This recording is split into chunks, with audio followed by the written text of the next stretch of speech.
Hello again and welcome back to Otherworldly Encounters. Today I will share with you a condensed version of the near-death experience and self-healing techniques of Dr. Chung, PhD in cognitive psychology from a university in Hong Kong from NDERF. I encountered a near-fatal glider crash in New Zealand in 2004, falling down 200 meters. I had an incredible 11-minute near-death experience when my soul came out of my body, and I was given the choice to die or to return to life. Unable to decide, I was restored to life, yet a nightmare awaited me. The doctor declared that either my right foot was to be amputated, or the bones would die from avascular necrosis. On this note, I'm here to share with you my story. I arrived in Darari, a rural town near Auckland, in northern New Zealand, to take an advanced cross-country glider training program. Unlike an airplane, a glider does not have any engine, and relies on the upward air currents to lift and carry it, remaining sometimes in the air for hours. On November 3, 2004, I encountered a near-fatal glider crash. As the glider hit the ground, the whole compartment was smashed into pieces. Though the seat belt prevented me from falling out of the compartment, it went up and underneath my ribs. Some hard objects from behind me knocked the backside of my head. Before I was able to feel any pain, my 5 senses seemed to shut down simultaneously. I was swallowed by a world of silence and darkness. As if the power went out. All of a sudden, the light switched on again. I felt being reconnected. My vision was somewhat fuzzy from that sudden change of brightness in the first second. Then a glimpse of light came into my eyes, bright, yet warm and gentle, just like the first ray of the sunrise. "The darkness is over, welcome to the brightness," the golden light said to me. I found myself bathed in a sea of golden light, so peaceful and calm. I was fully embraced by a comforting love and gentleness. I also found my body dazzling, reflecting rays of golden light. The senses of warmth and love saturated me. I felt complete and infinite. I was composed of lights in that realm. I was a part of the light.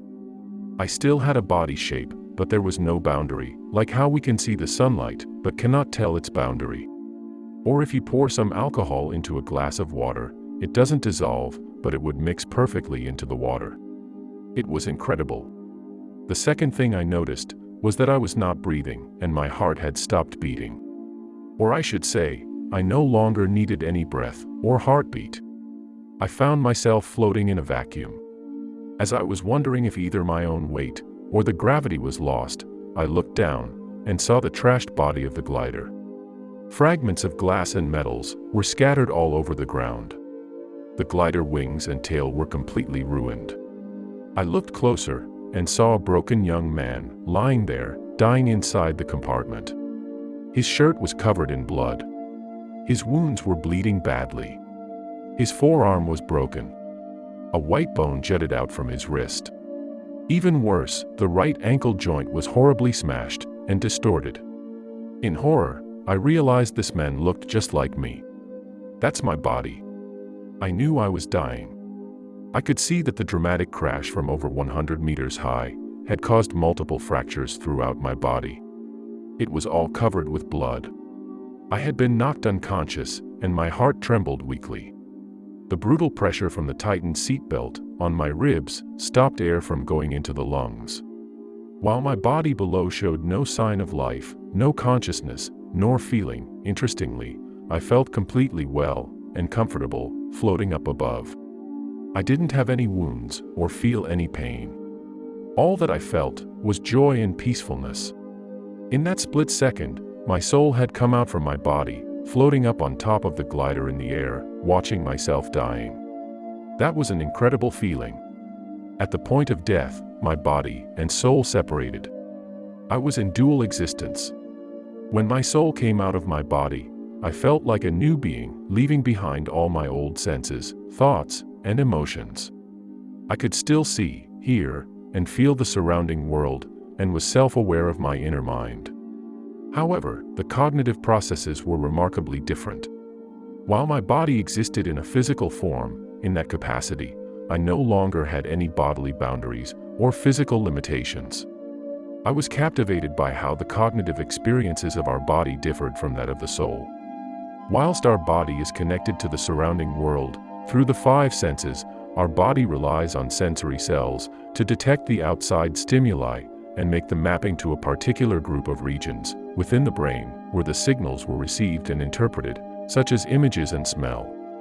In contrast, the soul does not require sensory cells to connect to the universe at all. Instead, it works in a way similar to telepathy. In that different state, my vision and hearing actually followed my changing mind. In other words, I saw and heard what I thought about. I was in active rather than passive cognitive processes. My perceptions were no longer restricted by any physical object or distance, because in that state, I comprehended things through its basic forms, similar to energy. That was a brand new cognitive experience to me. Apart from the cognitive, my emotional responses were also significantly different. I had no fear, worry, grief or any bad feeling, but only absolute peacefulness and harmony.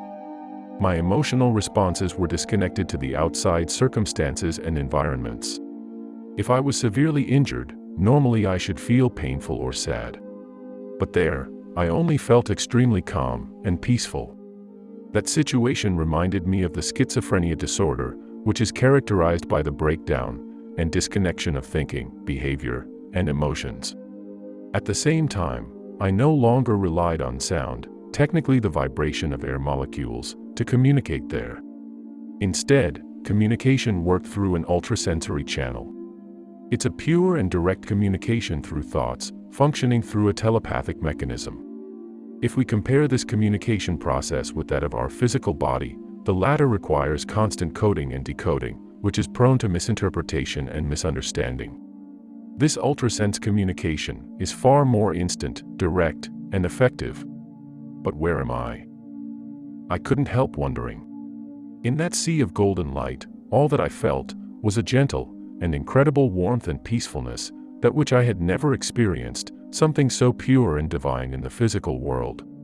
There was neither an enchanting heaven nor a terrifying hell that I had grown up hearing, but only peacefulness and calmness. Wait, that felt familiar. Did I experience this before? Suddenly, a memory flashed through my mind. I recalled the moment when I was a fetus, nurtured and protected by the amniotic fluid in my mother's womb. I remembered feeling her warmth. I listened to her gentle heartbeat. The umbilical cord supplied me nutrients and endless love. At that time, I felt as if I was cradled in the womb of the universe. Through the light, I was fully embraced by the overwhelming, non-judgmental, and unconditional love of the universe. Greater than anything. More beautiful than anything. I understood how much the feeling of dying resembled that of being born. Perhaps life was a circle, departing and ending at the same point. A question awakened me from my deep thought. Would you like to go or to stay? Someone was speaking to me from the source of light. Our communication did not work through the voice, but the mind, like telepathy. I tried to look at the source of light, but could hardly see anything or any person other than the halo of light. I had no idea who was speaking to me, but I knew that was the source of the greatest love. He didn't resemble any being in my familiar, physical world, but belonged to a higher, divine entity. Perhaps it's what we called God. To go or to stay? I muttered. Does it mean I could choose between life and death? This is the last question of your life. He seemed to be able to comprehend my thoughts. I never thought that I would have an option. Should I stay? Should I go?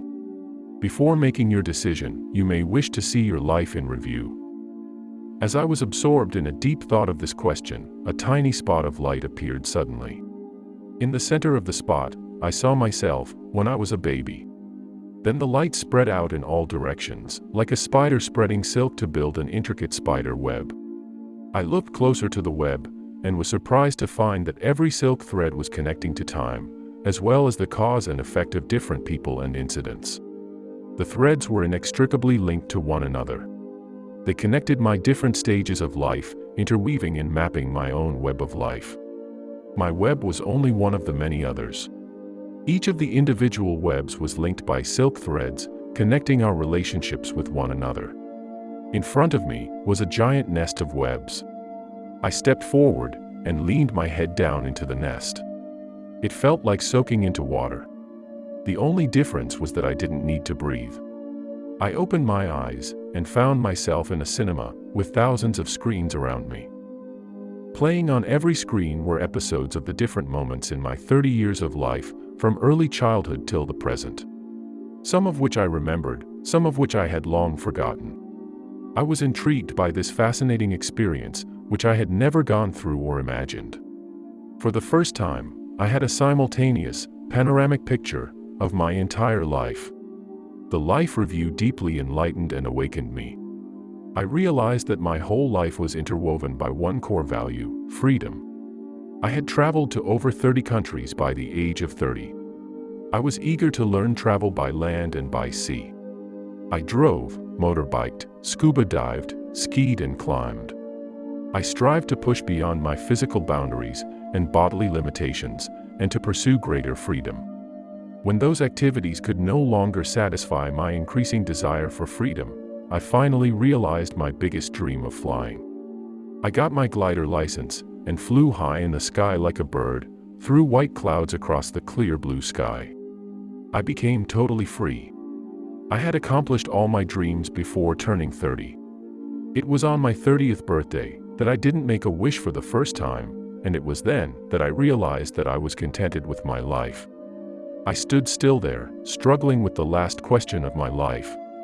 Let's go was the first idea that flashed through my mind. All my dreams were accomplished.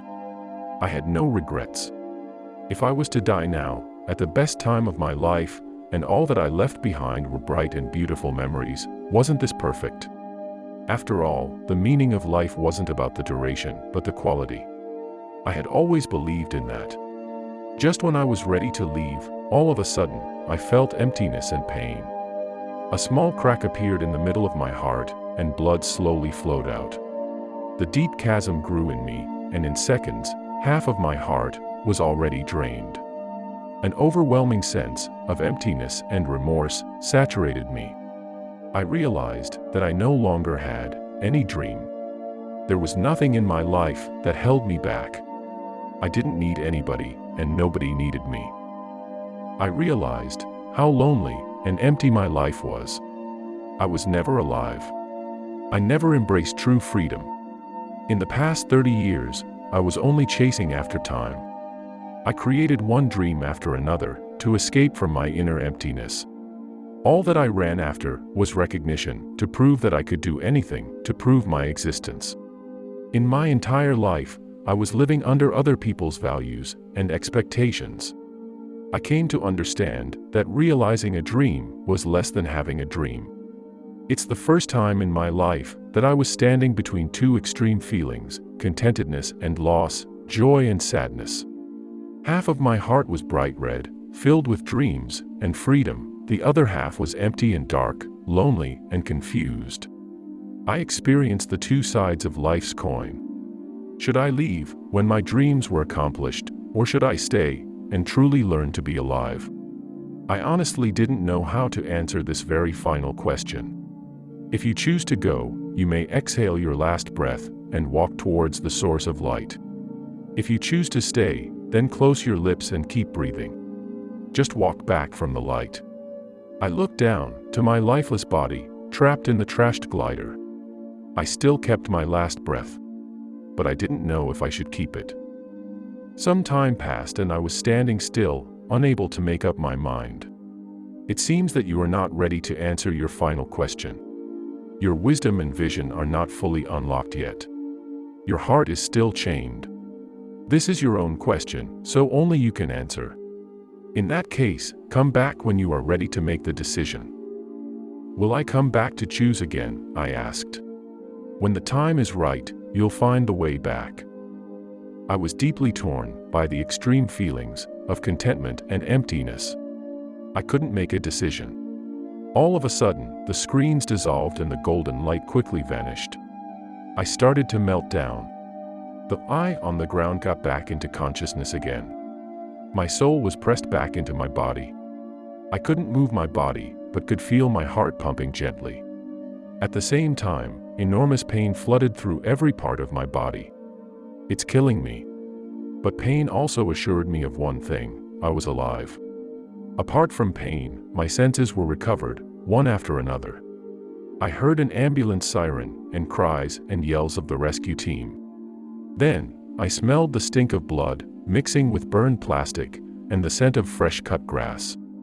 At last, I opened my eyes, and saw myself trapped in a ruined compartment. White bones protruded out from my right wrist. My ankle joints were completely fractured. He's alive. Come on.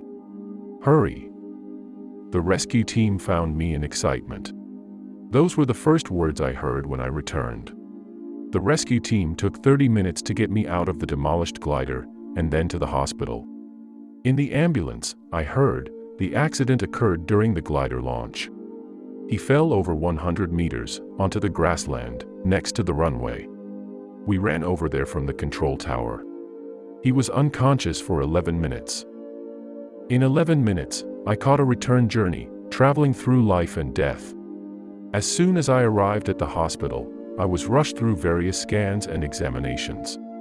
There are multiple fractures on your right arm. We will first tackle the bone fragments, and then implant a stainless steel plate to stabilize the fractured bones.